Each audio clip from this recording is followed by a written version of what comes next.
होने लग जाए कि मेरा तो मामला कुछ ज़्यादा था, आपने पूरा किया ही नहीं, तो उस आदमी का वो जो उसने ज़हन के अंदर एक मॉडल बनाया होता है वो ज़मीन बोझ हो जाता है। वो कहता है यार हाथ हो गई, मैंने क्या सोचा था, यहाँ बन क्या गया। तो अपने आप को जो लोग, देखिए दो चीज़ें बड़ी ज़रूरी हैं, मैंने बातें ज़्यादा नहीं अर्ज़ करनी। दो चीज़ें बड़ी ज़रूरी हैं, ज़िंदगी में ज़रूर उनका ख्याल करें। एक तो ज़िंदगी को बामकसद बनाएं। आपको पता है डिप्रेशन और टेंशन के ज़्यादा मरीज़ अमीर घरों में होते हैं, क्योंकि उन्होंने जिस दौलत को टारगेट किया होता है वो अचीव हो गई, उनके पास आ गई। जिस मनसब और ओहदे का वो लालच रखते हैं वो अब आ गया। अब उसके बाद ज़िंदगी ज़्यादा आरामदेह हो जाती है तो टेंशन और डिप्रेशन के मर्ज बढ़ जाते हैं। मकासद ज़िंदगी में बड़े पैदा करें, बड़े, और कुछ बड़ा काम ज़िंदगी में करने का इरादा करें। देखें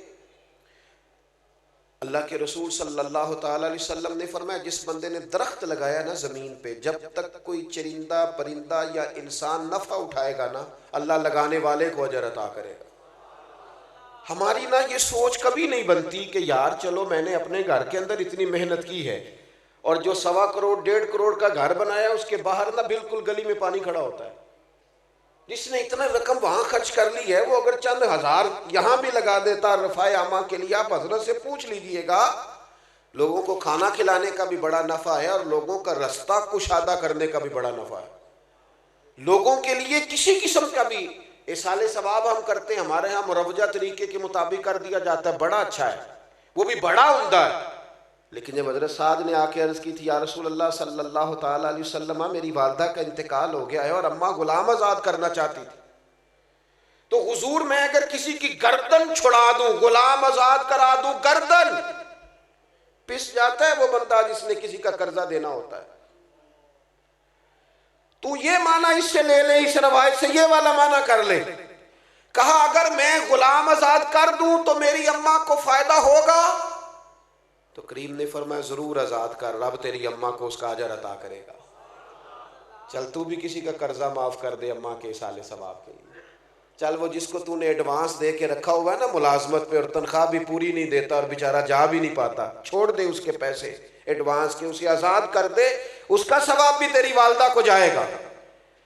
थोड़ा सा ना जिंदगी में कोई कारनामा, कोई खिदमत। मेरे नबी पाक अलैहिस्सलाम ने फरमाया, जिसने अल्लाह की रिजा के लिए मस्जिद बनाई, और फिर हुजूर ने अगली बात भी पूरी खोल दी ताकि किसी बंदे के ज़हन में इश्काल न रह जाए। फरमाया मस्जिद छोटी हो या बड़ी हो, जिसने रब की रिजा के लिए मस्जिद बनाई अल्लाह उसके लिए जन्नत में घर बना देगा। मैं आपसे अर्ज करूं कि कोई काम जिंदगी में जो खैर काम से मुमकिन हो सके, कोई काम, और एक खास पहलू उसमें पेश नज़र रखना बड़ा ज़रूरी हो गया है। मुसलमान बड़े बाफैज़ थे, बड़े बरकत वाले थे, इस जमात से लोगों को हमेशा नफ़ा हुआ, दुनिया ने फैज़ पाया उम्मत मुस्लिमा से। लेकिन आज हालत ये है कि ऐसी हवा चली है कि हर शख्स सोचता है तमाम शहर जले, बस एक मेरा घर न जले। थोड़ा सा ना दूसरों के, हज़रत साहब मौजूद हैं यहाँ माशाल्लाह, एक बड़ी तादाद है उलमा की, बड़े माशाल्लाह मुनाज़रीन मौजूद हैं। मुनाज़रीन अपने दलाइल भी पढ़ता है और सामने वाले के दलाइल भी देखता है। इल्मी अकीदा ठीक हो तो राय का इख्तलाफ बड़ी जगहों पे हुआ है, लेकिन सारी ज़िंदगी सिर्फ, मैं कह चुका हूँ, अकीदा ठीक हो तो राय का इख्तलाफ इमाम आज़म इमाम शाफी के दरमियान भी, किसी बंदे से ना अगर कभी कोई इख्तलाफ हमारा हो भी जाए तो वो दलील तक होना चाहिए। दलील मिल गई तो इख्तलाफ ख़त्म। हमारे यहाँ इख्तलाफ अब दलील की हद तक, राय के इख्तलाफ को, सिर्फ राय के इख्तलाफ को लोग बहुत बड़ा मसला बना लेते हैं और आजमाइश बन जाती है बड़े लोगों के लिए। मैं अब तो खैर कम जगहों पे जाता हूँ, लेकिन जहाँ भी जाते हैं ना जी, अभी भी 2 पर्चियाँ हैं मेरी जेब में, तो मैं कई दफ़ा कहता हूँ कि मैं पर्चियों वाला मौलवी नहीं हूँ, किसी मुनाजिर किसी मुहक्किक को दीजिएगा, लेकिन हर जगह ही पर्ची, जो बातें तय है ना बिल्कुल 100% तय, हमारे बुजुर्गों ने तय कर दी, उन पे भी लोग चाहते हैं कि कोई ना कोई बात की जाए, कोई ना कोई नया उन्वान छेड़ा जाए, इख्तलाफ राय हो जाता है।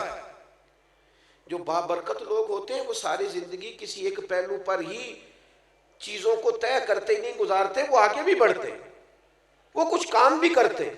ये क्या बात होगी कि देखे ना, सहाबा किराम अलैहिम रिदवान के दरमियान राय का इख्तलाफ हुआ, लेकिन दलील की हद तक। हज़रत उमर फारूक मिंबर पे तशरीफ़ फरमा है, कोई हुक्म देने लगे हैं, हज़रत अबू अय्यूब अंसारी खड़े हो गए। ये मेरी बात आपने याद रखनी है। हज़रत अबू अय्यूब अंसारी खड़े हो गए, उन्होंने कहा, या हज़रत अबू ज़र ग़िफ़ारी, उन्होंने कहा उमर ना आपका हुक्म मानेंगे ना आपकी इताअत करेंगे। क्या हुआ भाई? कहने लगे कि कल जब सबको एक एक चादर मिली थी तो आपने 2 चादरें कैसे ले ली? उसकी यहाँ तहमत बन सकती थी, यहाँ कुर्ता, और आपने कुर्ता भी बनाया है और तहमत भी बनाई, ये 2 कैसे हो गई? तो हज़रत फ़ारूक आज़म रज़ी अल्लाह तआला अन्हु, इंसान को सिर्फ तारीफ़ नहीं सुननी चाहिए, उसके अंदर तनकीद का भी हौसला होना चाहिए। हमारे अशराफ फरमाया करते थे, दुश्मनों की बातें तवज्जो से सुना करो, वो तुम्हें निखार देते हैं। वो ढूंढ ढूंढ के वो चीज़ें लाते हैं जो तुम्हारे फ़ायदे की होती है। गौर से सुने तुम्हारा मुखालिफ क्या कहता है, लेकिन हौसला ही नहीं होता, आदत बन जाती है। अब तो कुछ लोगों के बारे में महसूस होता है कि तनख्वाह पे बंदा रखा हुआ है खुशामद करने वाला, क्योंकि वो बेचारा इधर उधर जाता ही नहीं, और ऐसी रट्टी रटाई कहानी सुनाता है कि जिसमें से महसूस होता है कि नहीं ये तो तोता है, तो पूरी करके याद कर ली। अजीज भाई, तनकीद का हजरत उमर बड़े जलाली हैं, लेकिन वो अपनी जात के लिए नहीं है। पूरी बात तसल्ली से सुनी और बड़े हिल्म और बुर्दबारी से कहा, मेरा बेटा जवाब देगा।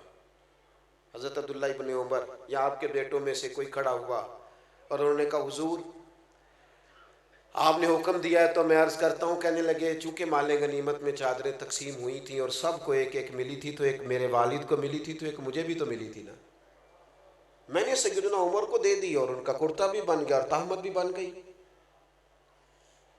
अब जो सामने बैठे थे ना, जिन्होंने एतराज़ किया था, उन्हें दलील मिल गई है, जवाब मिल गया है। अब उन्होंने ये नहीं कहा कि नहीं नहीं सही बताएं, नहीं मैं घर भी जाऊंगा तलाशी भी लूंगा, नहीं ये नहीं कहा कि मैं इस पर हलफ भी लूंगा, दलील मिल गई, कुर्बान जाए। ये है बंदा मोमिन की शान। फौरी तौर पे दोबारा हजरत अबू ज़र ग़िफ़ारी उठे और उठ के कहने लगे, उमर अब आप बात करें, हम आपका हुक्म भी सुनेंगे और फर्मा बरदारी भी करेंगे। चूंकि इख्तलाफ राय दलील की हद तक था, दलील मिल गई और हमारा इख्तलाफ खत्म हो गया, बात खत्म हो गई, तय हो गई। तो अजीज भाई बैठ जाए, अल्लाह आपको खुश रखे। एक खिला रही है तो फिर कट्ठे भी थे आप ही करने पैंदे ने ना, अल्लाह आपको खुश रखे। ये कुछ सियाना काम तो नहीं ना जी। एक बात और अर्ज करनी है, फिर अपनी बात को ख़त्म करता हूँ। जब हम चाहेंगे ना कि हमसे अल्लाह कोई काम ले ले, तो फिर थोड़ा सा हमें दूसरों के जज्बात का भी ख्याल रखना पड़ेगा। ये ठीक है कि बड़ा आदमी देर से आता है, लेकिन बड़ा आदमी कभी ये पसंद नहीं करता कि कोई उसके लिए बेचारा मुंतज़िर बैठा रहे। ये नहीं हो सकता कि हटो बचो की दास्तानों में कईयों के दिल टूट जाए। दूसरों के जज्बात का ख्याल रखना, एहसासात का, हमारे यहाँ ना ये मसला बन गया है कि अपनी ज़ात से मामला शुरू होता है, अपनी ज़ात पर ख़त्म हो जाता है। हमारे बुज़ुर्गों ने, हमारे मशाइख ने एहसास रखा, एहसास। मैं अपने हज़रत की बारगाह में बैठा था, एक बुज़ुर्ग आ गए। अब वहाँ 3-4 मुफ्तियाने किराम बैठे हैं जिन्होंने अपने अपने फतावाजात की तस्दीक लेनी है। तो बाबा जी आ गए, तो वो अब सादी सादी बातें, बेटा बड़ा तंग करता है, सारी बातें बहू की मानता है, शादी से पहले बड़ा नेक था। ये भी बंदा अपने दिल को तसल्ली देता है, वरना जो पहले नेक होता है बाद में भी नेक ही होता है, और जो पहले नहीं होता वो बाद में भी किसी और का नाम लग जाता है, वरना वो बाद में भी मामला एक। तो वो सारी ना सादी सादी बातें, हजरत उसको जवाब देते हैं। फिर उसने वो सारी तसल्लियों के बाद कहा, मुझे तवीज़ भी चाहिए। एक लिखा तो उसने कहा नहीं, एक बरकत का भी चाहिए। उसने कहा एक तवीज़ मुझे नज़र का भी चाहिए। तो वो तसल्ली लेके वो शख्स उठ के चला गया। तो एक मुफ्ती साहब कहने लगे, हुजूर इस तरह के बंदे मेरे हवाले कर दिया करें। तो हज़रत फरमाने लगे, क्यों? उस बेचारे ने ना मुझसे ही मुतमिन होना था। और फरमाने लगे, मैंने तसल्ली दे दी है, रात सुकून से सो जाएगा, बताओ ना मेरा रब कितना राज़ी होगा।